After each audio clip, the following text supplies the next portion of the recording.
할렐루야, 여러분 축복합니다. 오늘 본문은 하나님께서 모세에게 이스라엘에게 주기로 한 땅, 가나안을 바라보라고 하시면서 네 형 아론이 그러했듯 너도 가나안에 들어가지 못하고 죽게 될 거라고 말씀하셨습니다. 이유는 가데스 바네아에서 하나님을 믿지 않았고 거룩함을 드러내지 않았다는 것이 이유였습니다. 모세는 그 말씀에 순종합니다. 그래서 그는 받아들였고 아바림 산에서 가나안을 바라보았습니다. 그러나 그는 사람들이 걱정됐습니다. 그래서 하나님께 백성을 위해 지도자를 세워달라고 요청하죠. 이에 하나님은 여호수아를 세우라고 말씀하셨어요. 이유는 그의 안에 하나님의 영이 함께 하셨기 때문이었습니다. 오늘 본문에는 없지만 사실 여호수아는 하나님 앞에 겸비되었던 사람이었고 또 준비된 사람이었어요. 그는 늘 모세 옆에 있던 사람이었는데 사생활보다 교회와 또 지도자 모세를 섬기는 일에 최선을 다했던 사람이었습니다. 우리는 어떤가요? 혹시 우린 노력하지 않고 받기만을 바라고 있지는 않을까요? 우리에게 하나님은 어떤 분인가요? 하나님께 최선을 다해야 된다는 건 알지만 실제 삶의 현장에서 하나님은 우리에게 아무 영향력이 없는 분은 아닌지 오늘이 지나기 전에 나와 하나님 관계를 한번 돌아보고 여러분에게 하나님은 어떤 분인가를 진지하게 생각해 보시기 바랍니다. 한 번은 어떤 분이 저에게 어떻게 곡을 쓰냐고 물어보더라고요. 그래서 제가 뭐라 그랬냐면 열심히 노력한다라고 말했습니다. 밥 먹을 때도 TV를 볼 때도 계속 머리에 악상을 떠올립니다. 그러다 보면 괜찮은 멜로디가 생각이 나요. 그래서 그걸 피아노로 쳐보고 녹음을 해서 모니터 해보는데 기대했던 멜로디가 아니면 미련 없이 버리고 괜찮으면 그 동기를 발전시킵니다. 그런데 작곡가들이 곡을 만드는 그 과정 가운데 어려운 점이 하나 있어요. 그게 뭐냐면 곡을 쓰고 음원이 나오기까지 수개월이 걸리는데 이 기간 동안 혼자 있어야 되는 겁니다. 왜냐하면 사람들 만나서 놀거나 음악 외에 다른 뭔가를 하면 악상이 떠오르지 않습니다. 그럼 결과물을 얻을 수 없죠. 사실 이건 저뿐만 아니라 여러분도 마찬가지일 거예요. 여러분들도 결과물을 얻기 위해서는 생활을 통제해야 되고 욕구를 눌러야 되는 경우가 반드시 있어야 됩니다. 왜냐하면 세상의 대부분의 일들이 원인과 결과에 묶여있기 때문이죠. 또 누군가와 친해지고 싶다면 상대가 무엇을 좋아하는지 또 무엇을 싫어하는지를 살펴봐서 그 사람의 마음을 얻으려고 노력해야 됩니다. 세상의 모든 일들은 하나를 얻기 위해서 내가 가진 하나를 포기해야 됩니다. 그게 세상 논리죠. 그런데 이러한 논리가 어떤 면에선 신앙생활에서도 적용이 됩니다.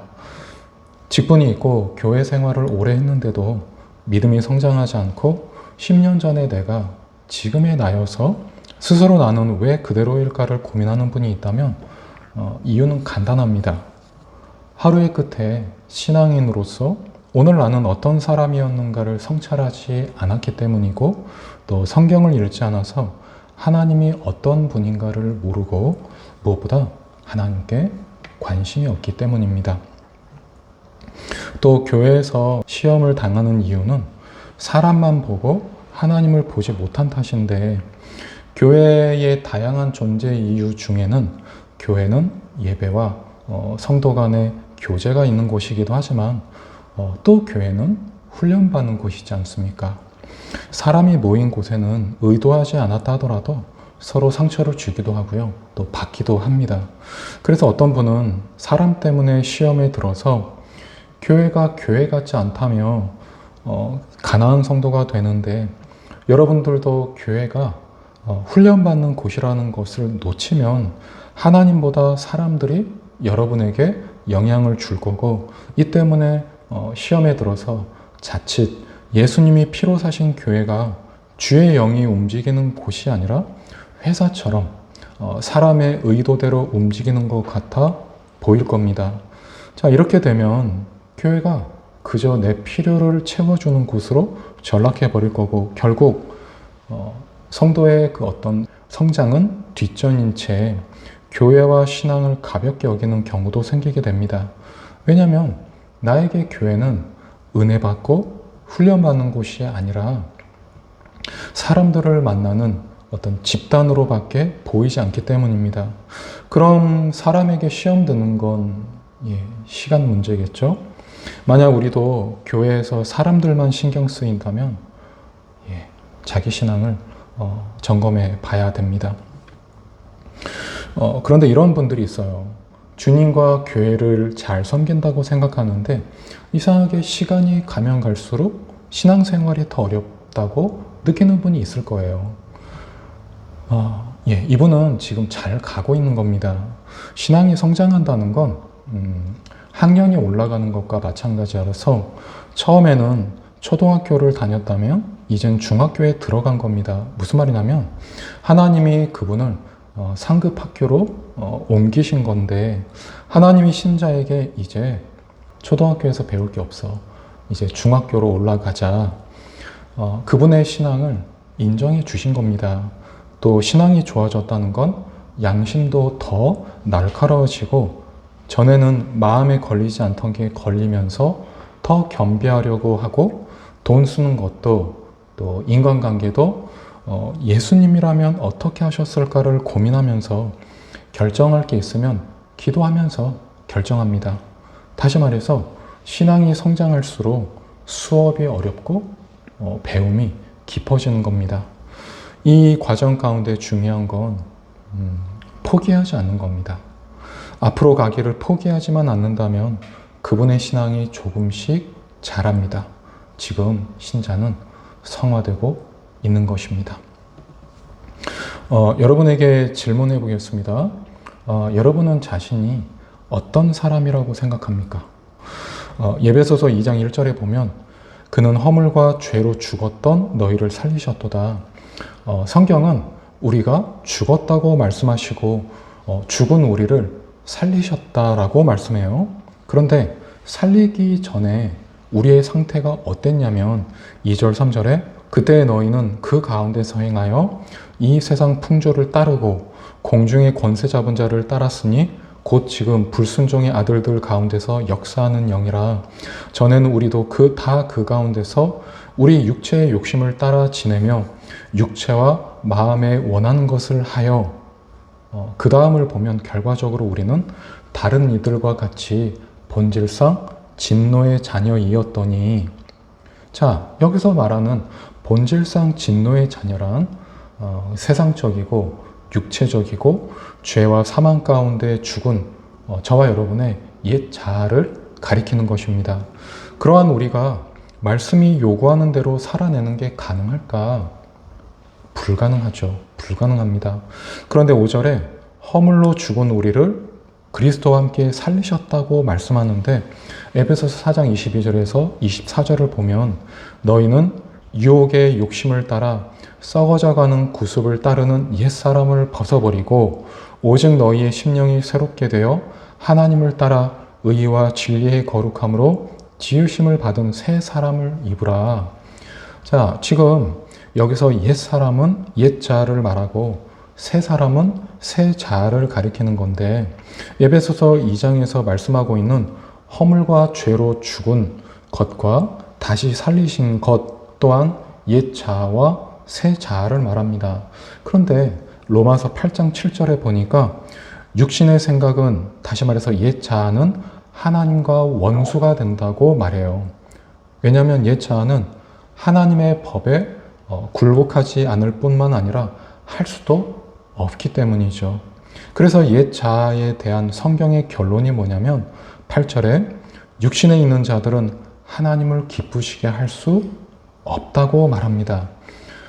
다시 말해서 저와 여러분의 옛 자아, 옛 인격, 자기 성격 그대로 사는 그 사람은 결코 하나님을 기쁘시게 할 수 없다고 선언하는 것입니다.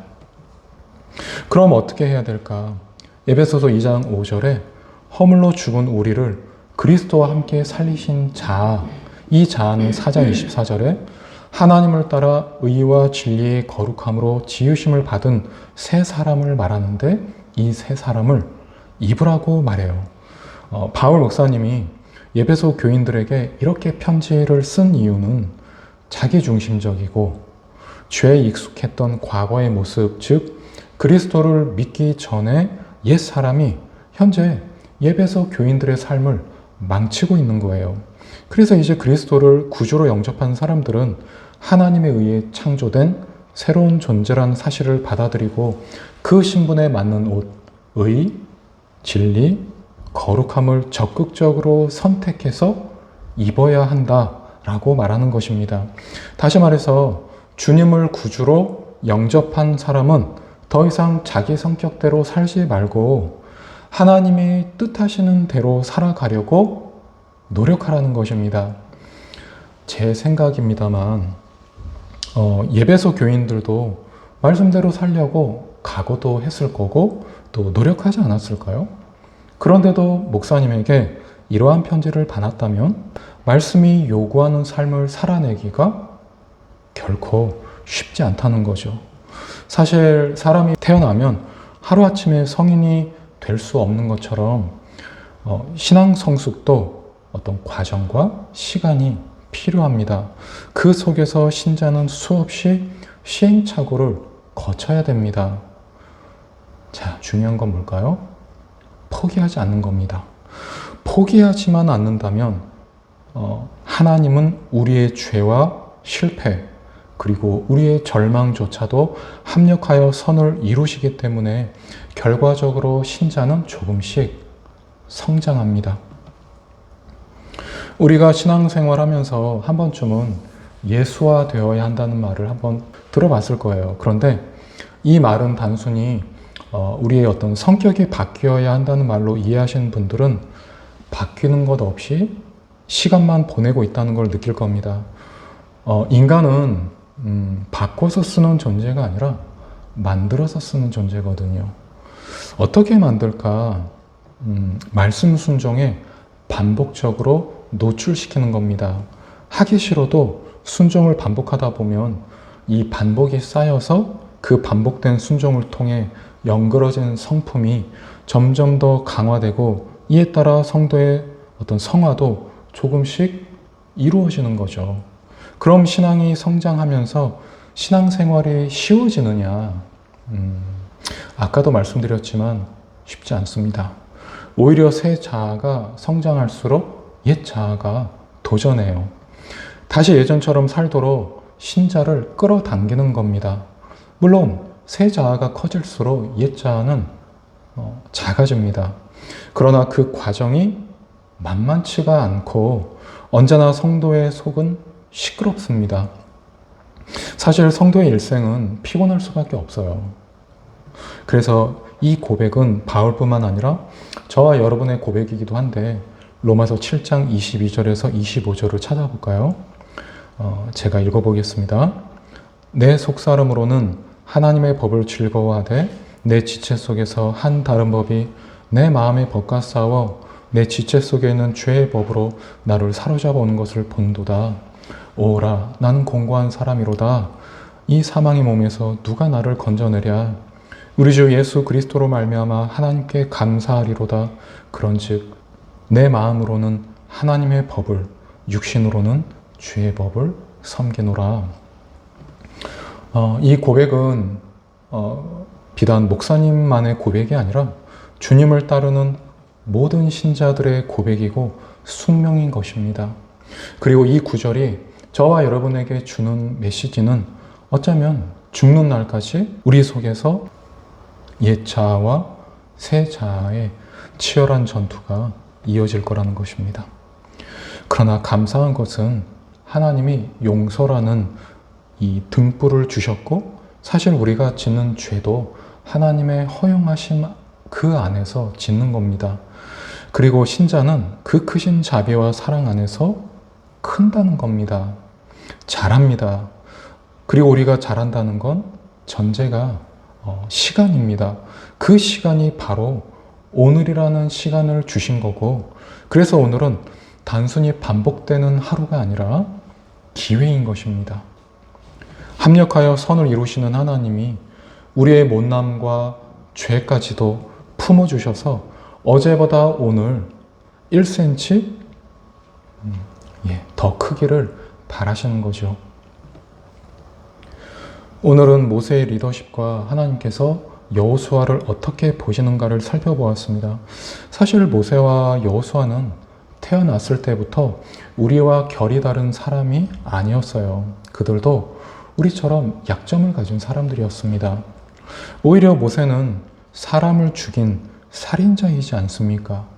그런데 이 모세에 대해서 성경은 온유함이 지면의 모든 사람보다 더하더라 라고 말씀하는데, 살인자와 온유한 사람은 어울리지 않잖아요. 그런데 온유의 뜻이 뭐냐면 헬라어로 프리우테스, 히브리어로는 아나우라는 말로, 이 말은 길들여진 야생마라는 뜻을 가지고 있는 걸 볼 때 하나님으로부터 그가 온유한 사람이라고 인정받은 건 아침에는 살인자였다가 저녁에는 온유한 사람이 된 게 아닙니다. 또 하나님이 모세를 극적인 사건을 통해서 하루아침에 리더의 자질과 어떤 성품을 만드신 게 아니라 평범하고 그저 반복되는 일상 속에서, 시간의 흐름 그 속에서 모세를 만들어 가셨습니다. 여러분, 주와 그의 나라를 위해 쓰임받고 싶으시죠? 예, 아멘. 예, 저와 여러분들의 바람이죠. 꿈입니다. 그렇다면 우리 또한 하나님이 일상 속에서, 삶에서 만나는 무수한 일들 그 속에서 연단시키고 훈련시켜서 결국에는 우리가 사명을 감당하는 사람으로 세워주실 겁니다. 하나님 여러분, 힘을 내십시오. 지금 우리는 단순히 나이 먹고 있는 게 아니라 하나님이 우리를 양육하고 계십니다. 하나님이 우리를 허무와 비탄의 자리에 두지 않으시고 소망과 또 평강, 그리고 우리 인생이 자부심과 뿌듯한 인생이 되게 하실 겁니다. 무엇보다 연단과 순종이 빚어낸 사명자만이 받을 수 있는 영광의 자리로 저와 여러분들을 인도해 주실 겁니다. 하나님이 우리와 함께 하십니다. 예수님의 이름으로 여러분들을 축복합니다. 여러분 승리하십시오. 아멘.